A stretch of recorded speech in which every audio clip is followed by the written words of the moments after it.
하나님 말씀입니다. 하나님 말씀은 사도행전 28장 23절로 31절까지의 말씀. 사도행전 28장 23절로 31절까지의 말씀 함께 봉독하시겠습니다.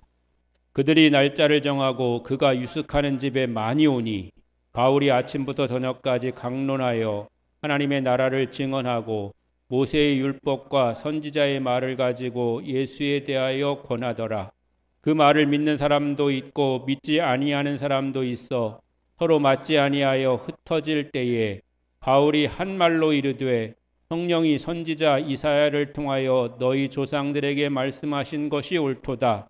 일러스되 이 백성에게 가서 말하기를 너희가 듣기는 들어도 도무지 깨닫지 못하며 보기는 보아도 도무지 알지 못하는도다.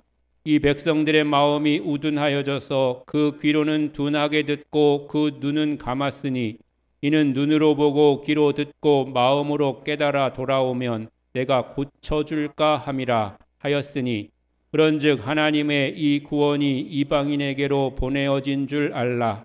그들은 그것을 들으리라 하더라. 바울이 온 이태를 자기 셋집에 머물면서 자기에게 오는 사람을 다 영접하고 하나님의 나라를 전파하며 주 예수 그리스도에 관한 모든 것을 담대하게 거침없이 가르치더라. 아멘. 할렐루야. 예, 사도행전의 이제 마지막 부분에 와 있네요. 사도행전이 좀 길죠. 예, 사도행전이 길다기보다는 설교가 길죠. 길게 이제 마지막까지 왔는데 사도행전이라고 하는 건 복음 전파의 역사를 기록한 거잖아요. 근데 사실은 저는 이 마지막 사도행전 구절을 우리가 함께 나누면서 이런 생각을 해봤어요. 사도행전이 길은 것이 우리에게 축복이다. 왜 그럴까요? 만약에 사도행전이 짧게 끝났으면 그 복음이 나한테까지 왔겠나? 네, 이런 생각이 들었어요. 왜냐하면 그리스도로부터 시작된 복음이 한 주 100년 정도까지 소아시아와 그 유럽 일부 지역에 전파됐단 말이에요.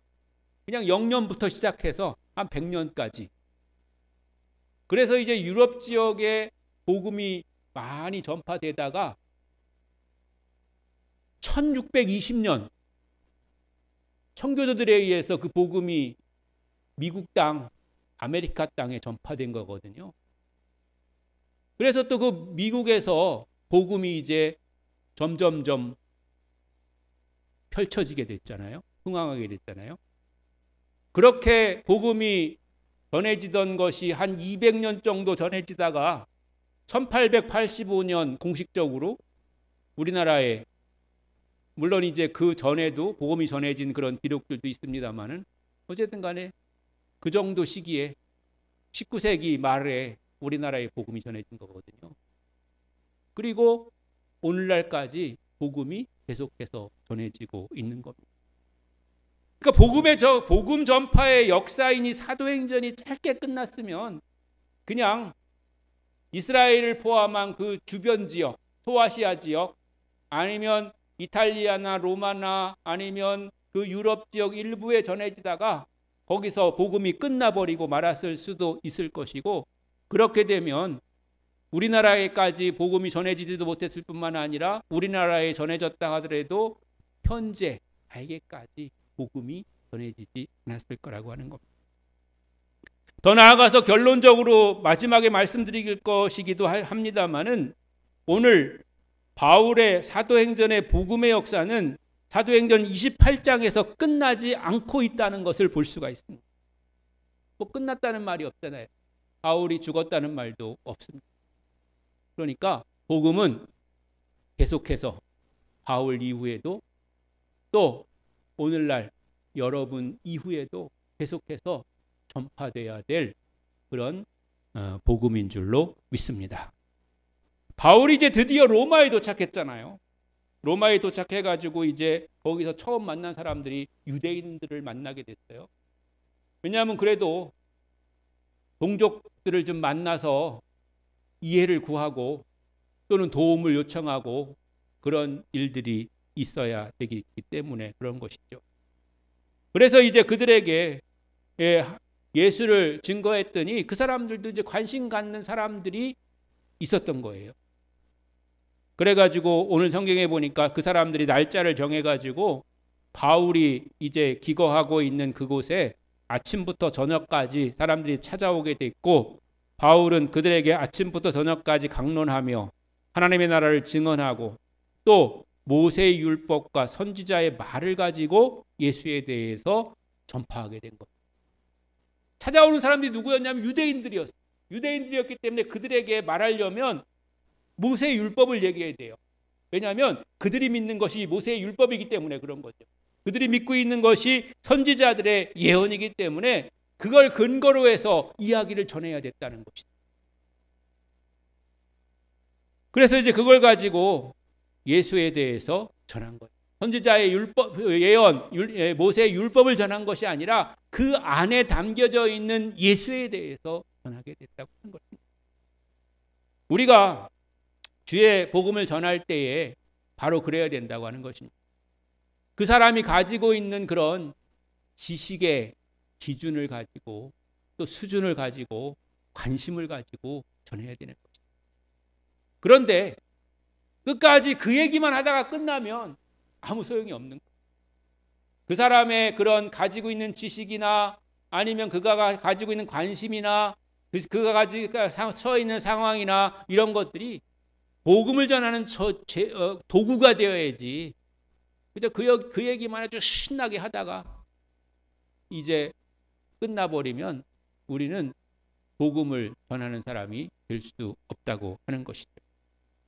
혹시 누군가가 야구를 좋아하는 사람이 있다면 야구 얘기를 신나게 해야죠. 시작해야죠. 그런데 야구 얘기만 신나게 하다가 끝나버리면 그냥 야구 얘기만 한 거죠. 근데 야구 얘기를 하다가 살짝 비틀어가지고 야구도 스트라이크를 던지려고 던지지 않느냐. 우리도 뭔가 목표를 가지고 살아가야 될 거 아니겠냐. 너의 목표는 무엇이냐? 나는 예수 믿고 교회 다니는데 교회 다니면서 깨달은 하나님의 말씀을 따라서 말씀대로 살아보니 힘이 되고 위로가 되고 때로는 목표를 분명히 할 수 있어가지고 참 내가 잘 살 수 있겠더라. 이렇게 얘기를 해야 될 거 아니겠습니까? 너무 좀 개연성이 좀 떨어졌었나요? 괜찮잖아요. 이 정도로 이렇게 얘기를 하면. 네. 아주 그런 식으로 해야 된다는 거예요. 맨날 뭐 무슨 깻잎을 땄느니 안 땄느니 호박잎을 땄느니 안 땄느니 그 얘기해야죠. 당연히 궁금하기도 하고 사실 이제 깨도 이제 좀 여물 때가 돼가잖아요. 깨밭 옆에 가니까 그냥 깨 냄새가 그냥 많이 풍기더라고요. 그 얘기를 하면서 물론 뭐 우리가 늘 그렇게 하는 건 아니지만 저 사람한테 내가 복음을 전해야 되겠다 이렇게 생각을 했던 사람이라면 깨 추수에 대해서도 얘기하면서 옛날에는 막 보릿깨로 막 하지 않았냐. 요새 얼마나 편해지고 쉬워졌냐. 그걸 얘기하면서 그런데 참 중국산이 많이 들어와가지고 참 걱정이라고 그런 얘기도 좀 해가면서 그러다가 그래도 변치 않는 거는 하나님의 말씀밖에 없더라. 조금 이게 좀 너무 좀 빨리 가긴 했습니다만은 아무튼간에 이제 그렇게 이제 이어가려고 이렇게 우리가 준비를 해야죠. 준비를. 그래서 그 사람이 좀 그걸 따라올 수 있도록 그렇게 해야 되는 거예요. 그렇게 우리가 주의 복음을 전해야지 된다고 하는 것이죠. 그랬는데 바울이 그렇게 열심히 아침부터 저녁까지 최선을 다해서 옛날 모세의 율법부터 선지자의 예언까지 모든 걸 다 동원해서 하나님의 말씀을 예수 그리스도에 대해서 증거했음에도 불구하고 그 말을 듣는 사람 중에 믿는 사람도 있고 믿지 않는 사람도 있었다는 거예요. 그런데 표현은 믿는 사람도 있고 믿지 않는 사람도 있다고 그렇게 표현되어 있으니까 절반은 믿고 절반은 믿지 않았나 보다 이렇게 생각할 수가 있을 텐데, 그냥 제가 추측컨대는 믿는 사람보다 믿지 않는 사람이 더 많았었을 것 같아요. 왜냐하면 바울이 이제 포기하거든요. 전하는 거를 거기서. 왜냐하면 이들은 너무나도 하나님에 대해서 잘 알고 있고 복음에 대해서 너무나 잘 알고 있는 사람, 아예 모르는 사람이었으면 더 계속해서 전했어야 됐을 텐데 너무나 잘 알고 있는 사람이었음에도 불구하고 그들이 이제 믿지 않았다는 거죠. 그러면서 이제 선지자 이사야를 통해서 주신 말씀을 이제 거기서 하게 되는데, 26절과 27절에 있는 인용 말씀을 다시 한번 읽어보도록 하겠습니다. 26절, 27절이요. 이 백성에게 가서, 시작. 이 백성에게 가서 말하기를 너희가 듣기는 들어도 도무지 깨닫지 못하며 보기는 보아도 도무지 알지 못하는도다. 이 백성들의 마음이 우둔하여져서 그 귀로는 둔하게 듣고 그 눈은 감았으니 이는 눈으로 보고 귀로 듣고 마음으로 깨달아 돌아오면 내가 고쳐줄까 함이라. 아멘. 그렇게 하루 종일 전했는데, 최선을 다해서 전했는데, 모든 자신이 가지고 있는 지식을 다 동원해서 전했는데도 불구하고 그들이 도무지 깨닫지 못했다는 겁니다. 듣기는 들었는데도 보기는 보았는데도 도저히 알질 못하더라는 겁니다. 그러면서 그들의 마음이 우둔하다 이렇게 표현하고 있습니다. 여기서 우둔하다고 하는 것은 그 마음이 굳어 있다는 것입니다. 그 마음이 굳어 있어서 받아들일 그런 자세가 되어 있지 않다는 것입니다.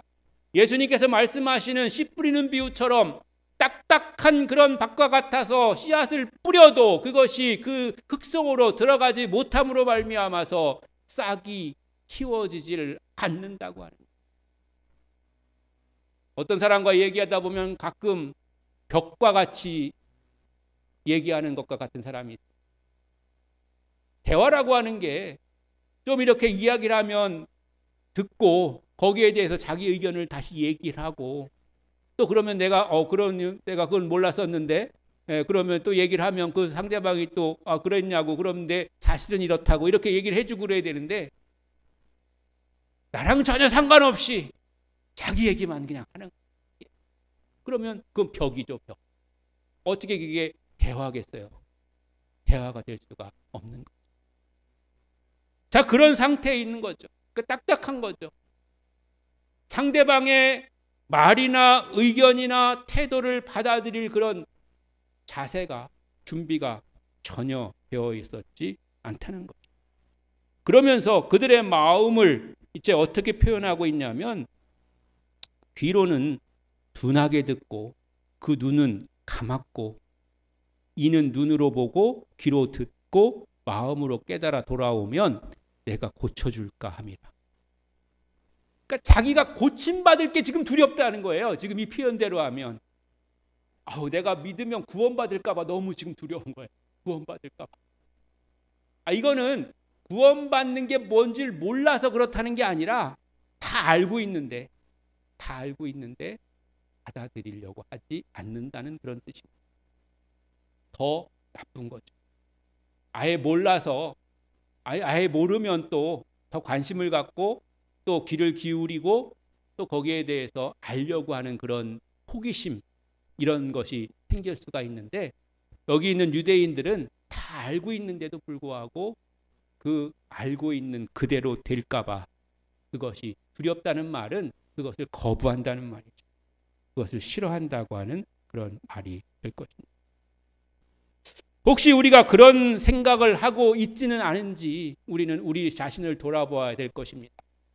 왜냐하면 내가 열심히 너무 신앙생활하면 뭔가 내가 하나님의 말씀대로 사는 것이 때문에 내가 자유롭지 못할까 봐, 아니면 내가 가진 것을 뭐하니 희생해야 될까 봐, 이런 생각을 가지고 있을 때도 우리가 있는 거죠. 그래서 딱 적당하게 선을 긋고 거리를 두는 거죠. 교회는 여기까지만, 목사님하고는 그 정도까지만 거리에서 있어야지 더 가까이 갔다가는 뭔가 손해볼 것 같은, 아니면 뭔가 내가 더 열심히 잘할 것 같은 그런 예감이 드는 거예요. 내가 더 잘할 것 같은 예감. 그래서 내가 더 잘하면 안 된다. 그러니까 나는 거기까지만 해야 된다. 이제 이런 생각을 하게 된다고 하는 거죠. 그렇게 되는 것을 이제 이야기하는 것인데, 그렇게 하면 하나님의 구원의 큰 은혜 가운데 들어갈 수 없다고 하는 것입니다. 하나님이 손이 짧아서 우리를 구원하지 못하심도 아니고, 하나님이 없어서 우리에게 더 달라고 하시는 것이 아니라, 하나님은 크고 넓고 긴 손을 가지고 계시고 풍성하고 많은 것을 가지고 계시지만, 하나님께서 우리에게 요구하시는 것은 우리에게 더 큰 은혜를 주시고 더 큰 축복을 주시려고 우리에게 말씀하시고 계신 줄로 믿습니다. 그러므로 우리가 주님 앞에 가까이 나가는 것을, 주님 앞에 때로는 드리는 것을, 주님 앞에 때로는 우리를 희생하는 것을 우리는 두려워하지 말아야 되는 것입니다. 우리가 드리는 것이 그냥 뺏기는 것이 아니고, 하나님이 우리를 더 크게 축복하실 그런 씨앗이 된다고 하는 사실을 우리는 깨달아야 될 줄로 믿습니다. 그런 믿음으로 우리가 살아가야 된다고 하는 것입니다. 그런데 이렇게 유대인들이 복음 듣는 것을 거절하자 그 복음이 이방인들에게로 더욱더 크게 넓게 전파되게 되었다고 하는 것입니다. 28절에 그런즉 하나님이 이 구원이 이방인에게로 보내어진 줄 알라. 그들은 그것을 들으리라 하더라. 아멘. 원래 하나님은 유대인들을 택하시고 그들을 통해서 하나님의 역사를 나타내시고 하나님의 영광을 보시기를 원하셨는데, 그 유대인들이 하나님의 뜻에 눈 감고 귀 막고 그 말씀대로 살지 않고자 하니 그 복음이 이방인들에게로 이제 더 펼쳐져 나가게 됐다고 하는 것이고, 오히려 이방인들이 유대인들보다 더 구원에 앞서게 되고 은혜를 더 많이 받게 되고 하나님의 일에 있어서 더 빨리 그리고 복된 삶을 살게 되었다고 하는 것입니다. 여러분, 우리가 늦게 믿었어도 또 우리가 좀 부족해도 하나님은 우리의 늦은 것과 부족한 것을 탓하시거나 그것을 우리를 통해서 우리를 멀리 하시는 것이 아니라, 오히려 늦은 자를 앞서게 하시고 부족한 자에게 풍성하게 더하셔서 넉넉한 은혜와 복을 내려주시는 줄로 믿습니다. 그러므로 담대하게 주님 앞에 나아가는 여러분들이 되시기를 바랍니다. 또 30절과 31절 말씀해 보면, 바울이 온 이태를 자기 셋집에 머물면서 자기에게 오는 사람을 다 영접하고 하나님의 나라를 전파하며 주 예수 그리스도에 관한 모든 것을 담대하게 거침없이 가르치더라 그랬어요. 그러니까 2년 동안을 자기 집에 머물면서 찾아오는 사람들 다 받아들여서 그 사람들한테 하나님의 나라를 전파하고 예수 그리스도에 관한 복음을 증거하고 그렇게 하는 그런 세월을 살았다고 하는 겁니다. 그리고 그렇게 하는 것에 대해서 담대하고 거침없이 했다고 하는 거예요. 지금 이제 바울은 나중에는 이제 그 지하 감옥에 갇혔다가 나중에는 참수형을 당하잖아요. 그래가지고 이탈리아에 가면 이제 바울의 참수턱 교회가 있거든요. 참수당했다는 그 돌 이런 그 받침대가 있어요. 돌 받침대, 동그란 받침대 한 50cm 되는 받침대가 있어요. 그 위에다가 목을 이렇게 대고 목을 잘랐다는 거예요. 그리고 목을 딱 잘랐더니 그 목이 톡톡 튀어가지고 세 군데로 세 번 튀었다는 거예요. 근데 거기에 우물이 생겼다는 거예요.